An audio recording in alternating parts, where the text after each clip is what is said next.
ગુજરાતની અંદર કોરોનાના કેસ વધી રહ્યા છે. અમદાવાદની અંદર 7 કેસ પોઝિટિવ આવ્યા છે એવી સમાચાર છે. રાજકોટની અંદર હજી સુધી કોઈ કેસ પોઝિટિવ આવેલ નથી.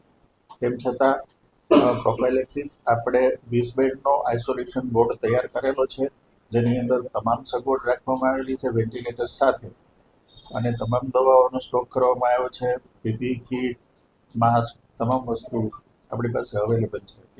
સાહેબ, અત્યારે કોઈ ટેસ્ટિંગ કે અથવા કોઈ શરૂ કરવામાં આવ્યું છે? કોઈ ટેસ્ટિંગ, કોરોનાનું ટેસ્ટિંગ આપણે ચાલુ જ છે. લેબોરેટરી જે રીતે કોરોનાની લહેર આવી ત્યાંની ચાલુ છે. કોઈ પણ જ્યારે શંકાસ્પદ લાગે તો એનો ટેસ્ટ કરવામાં જ આવે છે અને સારવાર પણ આપવામાં આવે છે. ઓક્સિજન કે અન્ય કયા કયા પ્રકારની સુવિધા? ઓક્સિજનનો સંપૂર્ણ જથ્થો આપણી પાસે છે. ઇન કેસ કદાચ લિક્વિડ ઓક્સિજનની અંદર આપણે કોઈ તકલીફ પડે તો આપણી પાસે પીએસએ પ્લાન્ટ છે 4, એ પણ ચાલુ કરી શકીએ એમ છીએ. એટલે ઓક્સિજનનો કોઈ પ્રશ્ન જ આ વખતે ઉદ્ભવે એવું નથી.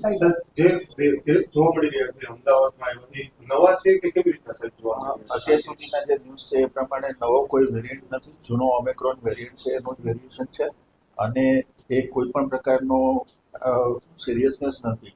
સામાન્ય શરદી ઉધરસ તરીકે લોકોને આવે છે અને હોમ આઇસોલેશનની અંદર 2 થી 3 દિવસની અંદર લોકો સાજા થઈ જાય છે. કોઈને દાખલ કરવાની પણ જરૂરિયાત ઊભી થાય એવો વેરિયન્ટ નથી. શું થાય તકેદારી શું રાખવાની?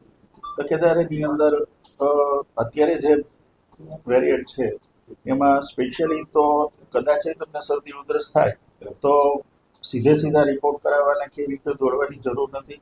આરામ કરો, આઇસોલેશન, ઘરની અંદર રહો, દવા લો. ખાસ તો સ્પેશિયલી કોઈ ડૉક્ટરને બતાવીને દવા લો. પોતાની જાતે દવા નહીં લેતા, કે જેથી કંઈ બીજા કોઈ સિમ્ટમ્સ હોય તો ડૉક્ટર ઓળખી શકે અને વહેલી તકે તમને ત્યાં હોસ્પિટલમાં જરૂર પડે તો દાખલ કરી શકે. પણ કોઈ ભીડભાડવાળી જગ્યાએ ના જાઓ. વેરિએશન છે તો ચેપી લાગવાની શક્યતા છે. તમને જ્યારે પણ એવું લાગે તો ઘરની અંદર આઇસોલેશનની અંદર રહો, પ્રવાહી વધારે લો, સારો ખોરાક લો, એટલે કોઈ પ્રોબ્લેમ નહીં થાય, અને દવા લો.